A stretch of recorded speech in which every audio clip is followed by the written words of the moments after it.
भारत के नए नक्शे में कितने राज्य और केंद्र शासित प्रदेश हैं?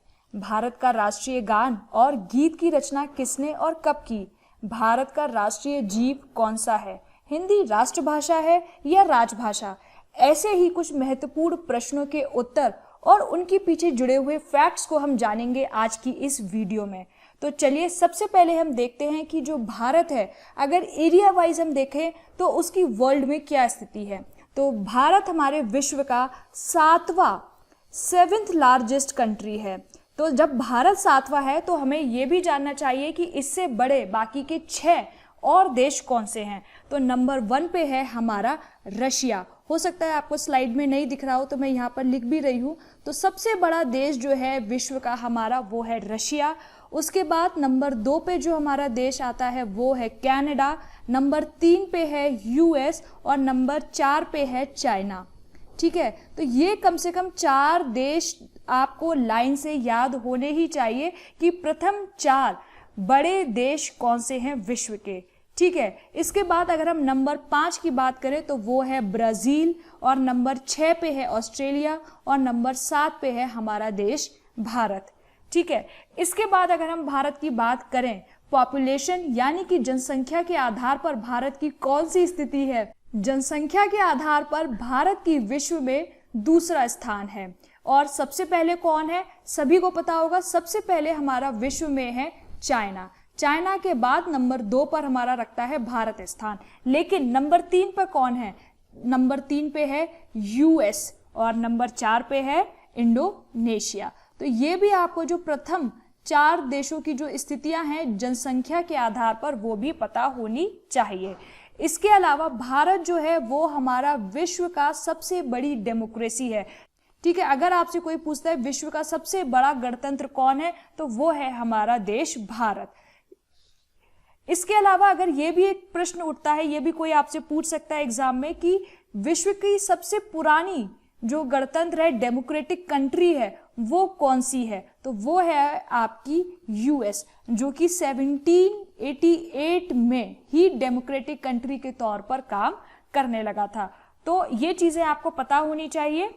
इसके बाद हम बात करते हैं इंडिया की स्टेट्स। तो इंडिया में अभी तक हम जानते थे कि 29 स्टेट्स थी, लेकिन जब से जम्मू और कश्मीर को यूनियन टेरिटरी यानी कि केंद्र शासित प्रदेश बनाया गया है तब से हमारे इंडिया में टोटल कितनी स्टेट्स हो गई हैं? 28 स्टेट्स हो गई हैं। यानी कि आज के इन एग्जाम्स में कोई भी अगर आपसे पूछता है कि इंडिया में कितनी स्टेट्स हैं तो आप बताएंगे 28 स्टेट हैं। और कितनी यूनियन टेरिटरीज हैं? 8 यूनियन टेरिटरीज हैं यानी कि केंद्र शासित प्रदेश हैं। भारत की राजधानी वो सबको पता ही होगी। ठीक है, अब यहाँ पर मैं आपको शॉर्ट में बता देती हूँ कि हमारी जो 8 केंद्र शासित प्रदेश हैं वो कौन कौन से हैं। सबसे पहले हम बात करते हैं अंडमान एंड निकोबार आइलैंड्स की। यहाँ पर जो ये आइलैंड्स आपको दिख रहे हैं, द्वीप आपको दिख रहे हैं, ये है हमारे अंडमान निकोबार आइलैंड्स और इसकी राजधानी क्या है? Port Blair. इनकी राजधानी भी आपको पता होनी चाहिए, परीक्षा में ये भी पूछी जा सकती हैं। अंडमान निकोबार की राजधानी क्या है? Port Blair. इसके बाद अगर हम इसके वेस्ट साइड में आते हैं तो हमें मिलते हैं लक्षद्वीप। ठीक है, लक्षद्वीप एक द्वीपों का समूह है जिसकी राजधानी क्या है? कावारत्ती। ये भी आपको पता होना चाहिए, कावारत्ती। ये अभी हाल फिलहाल में बहुत न्यूज में भी रहा था लक्षद्वीप, तो आपको पता होना चाहिए कि ये न्यूज में क्यों रहा था। लक्षद्वीप के बाद हमारा आता है पुडुचेरी। पुडुचेरी जिसकी की कैपिटल है हमारी पौंडीचेरी। ठीक है, इसके बाद Dadra and Nagar Haveli and Daman and Diu. पहले ये दमन एंड दीव और दादरा नगर हवेली अलग अलग यूनियन टेरिटरीज थी, लेकिन अब इन दोनों को कंबाइन करके एक बना दिया गया है और इनकी जो कैपिटल है वो है दमन।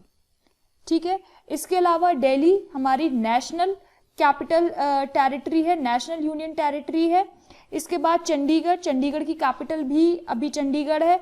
लद्दाख और जम्मू एंड कश्मीर की जो कैपिटल है वो अभी डिफाइंड नहीं है, तो आप इनकी कैपिटल के तौर पर इनको स्वयं ही मान सकते हैं। तो इस प्रकार हमारी ये 8 यूनियन टेरिटरीज हैं और 28 हमारे प्रदेश हैं। इनको अलग से हम एक सेपरेट वीडियो में लेंगे जिसमें कि हम आपको इन राज्यों की कैपिटल्स भी याद कराएंगे और इनकी क्या क्या प्रमुख बातें हैं, इनको किस किस नाम से जाना जाता है, ये क्यों फेमस है, उसको भी हम डिस्कस करेंगे। फिलहाल अभी हम एक इसका ओवरव्यू ले रहे हैं। ठीक है, इसके बाद हम सबसे पहले बात करते हैं अपने नेशनल सॉन्ग की। तो भारत का जो राष्ट्रीय गीत है वो है हमारा वंदे मातरम, ठीक है। सुजलाम सुफलाम मलयज शीतलाम, ये वाला जो सॉन्ग है ये है हमारा राष्ट्रीय गीत, याद रखिएगा। इसको लिखा किसने है? इसको लिखा है बंकिम चंद्र चटर्जी ने। ओके, चैटर्जी भी कहीं पर लिखा हुआ आएगा और चट्टोपाध्याय भी लिखा हुआ आ सकता है, तो आपको ये याद रखना है। ये जो गीत है इन्होंने लिखा था, इनकी एक पुस्तक थी आनंद मठ, आनंद मठ नाम की पुस्तक में इन्होंने इस गीत को सबसे पहले लिखा था। और इसको गाया सबसे पहले कब गया था? तो 1896 में इसको सबसे पहले इन्होंने इंडियन नेशनल कांग्रेस का एक सेशन हुआ था, उसमें इस गीत को सबसे पहले इन्होंने गाया था, ठीक है। इसके बाद हमारा आता है नेशनल एम्बलम। आपने देखा होगा हर सरकारी जो पत्र होता है, सरकारी चीजें होती है, उस पर ये नेशनल एम्बलम छपा होता है। तो ये नेशनल एम्बलम जो है वो हमने अडॉप्ट किया है सारनाथ से। सारनाथ में जो स्टैच्यू है, जो लॉइन कैपिटल है, वहां से ये लिया गया है, ठीक है। सारनाथ कहाँ है? सारनाथ आपके बनारस वाराणसी के पास एक जगह है, वहां से ये लिया गया है।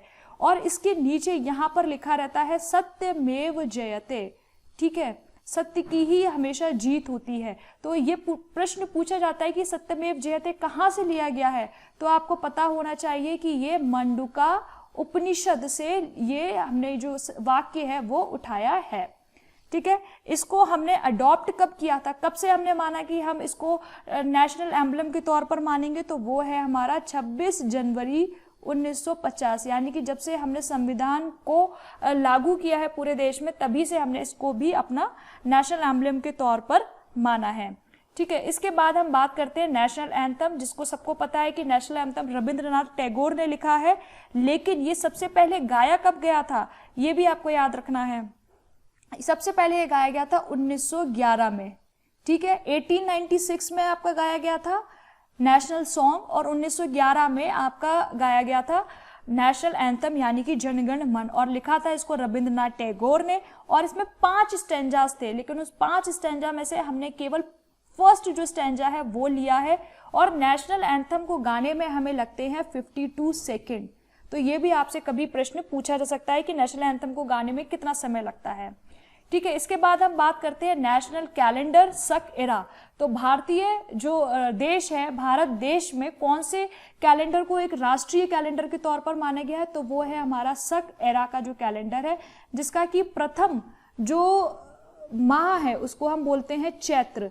चैत्र माह से ये जो कैलेंडर है वो हमारा शुरू होता है। मेन जो भी आपने गैजेट्स ऑफ इंडिया देखे होंगे उन सब में इस सक एरा से ही किसी भी डेट या किसी भी बात का निर्धारण किया जाता है। इसके बाद एक बहुत ही इंपॉर्टेंट क्वेश्चन है हमारी ऑफिशियल लैंग्वेज हिंदी का, क्योंकि बहुत सारे लोग हमारे जो है वो मानते हैं कि हिंदी हमारी क्या है, राष्ट्रभाषा है, लेकिन हिंदी हमारी राष्ट्रभाषा नहीं है। आर्टिकल 343 ऑफ द कॉन्स्टिट्यूशन के अकॉर्डिंग क्या है, हिंदी को हमने एक अपनी ऑफिशियल लैंग्वेज माना है भारत के जितने भी काम है उनको करने के लिए, अलॉन्ग विद इंग्लिश, ठीक है।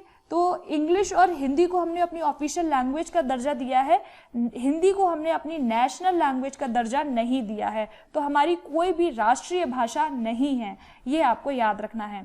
इसके बाद हम बात करते हैं नेशनल फ्लैग की।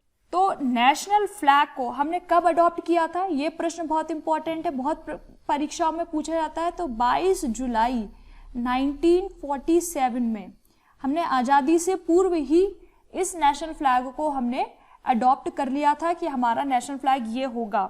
इसके अलावा इससे आपकी लेंथ और ब्रेथ यानी कि लंबाई और चौड़ाई का जो रेशियो है वो भी आपसे पूछा जाता है।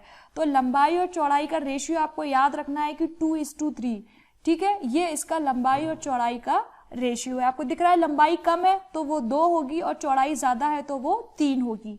इसके अलावा इसके बीच में ये जो चक्र है इसको हम लोग धर्म चक्र बोलते हैं, और इसमें कितने स्पोक्स होते हैं, कितनी तीलियां होती हैं, 24 तीलियां होती हैं।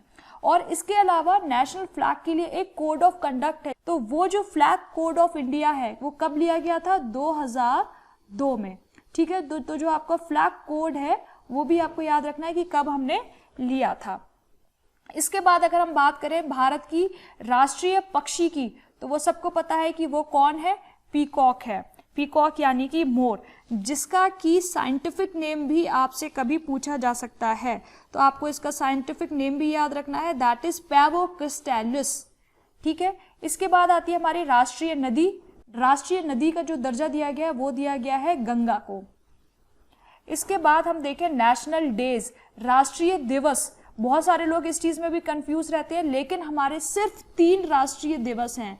इन 3 दिनों पर हमारी जो है वो छुट्टी भी रहती है। वो कौन कौन से राष्ट्रीय दिवस है? एक तो इंडिपेंडेंस डे, स्वतंत्रता दिवस, रिपब्लिक डे यानी कि गणतंत्र दिवस, और तीसरा गांधी जयंती यानी कि 2 अक्टूबर। तो ये 3 दिन ही हमारे जो है वो राष्ट्रीय दिवसों के रूप पर माने जाते हैं। इसके अलावा हमारा आता है नेशनल एनिमल। तो नेशनल एनिमल हमारा कौन है? टाइगर। ठीक है, इस टाइगर का जो साइंटिफिक नेम है वो क्या है? वो है हमारा पैंथेरा टिग्रिस। तो ये भी नाम आपको याद रखना है। कभी कभी हो सकता है आपको सिर्फ साइंटिफिक नाम ही दे दें और ऊपर पूछ ले कि इसमें हमारा राष्ट्रीय पशु कौन सा है, तो इसलिए आपको उसका साइंटिफिक नेम भी पता होना चाहिए। अलावा हमारा राष्ट्रीय फूल कौन सा है? तो वो है हमारा लोटस। ठीक है, जिसका नाम थोड़ा सा लंबा है, लेकिन आपको एक आइडिया ले लीजिए, जिससे कि अगर ये आता भी है एग्जाम में तो आप एटलीस्ट टिक मार पाए। Nelumbo nucifera Gaertn. ठीक है, अगर आप नेलुम्बो न्यूसीफेरा भी याद रख लेंगे तो आपका काम चल जाएगा। तो इस तरीके से आपको ये याद रखना है कि हमारा जो राष्ट्रीय फूल है वो कौन सा है। इसके अलावा राष्ट्रीय वृक्ष हमारा है वो है बैनियन ट्री, यानी कि बरगद का पेड़ हमारे देश का राष्ट्रीय वृक्ष है। इसके बाद अगर हम बात करें हमारे राष्ट्रीय जलीय जीव की, जिसकी घोषणा अभी 2010 में ही की गई है, तो वो है हमारी गंगा में रहने वाली डॉल्फिन।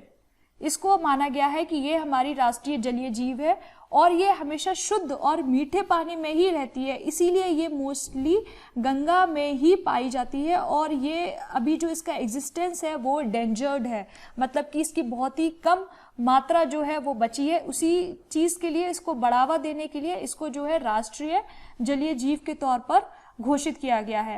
इंडियन रूपी सिंबल के तौर पर हमने किस सिंबल को अडॉप्ट किया है? तो वो ये सिंबल है, जिसमें कि हमने देवनागरी लिपि से र लिया है और रोमन स्क्रिप्ट से आर लिया है। साथ में ये साइन जो लगाया है ना, वो इक्वल टू का साइन लगाया है। ठीक है, इसको हमारा बनाया था उदय कुमार ने। ये नाम आपको याद रखना है, उदय कुमार। ये भी हमने अडॉप्ट किया था 2010 में। इसके बाद हम बात करते हैं अपने नेशनल फ्रूट यानी कि हमारे राष्ट्रीय फल की, जो कि है हमारा मैंगो यानी कि आम।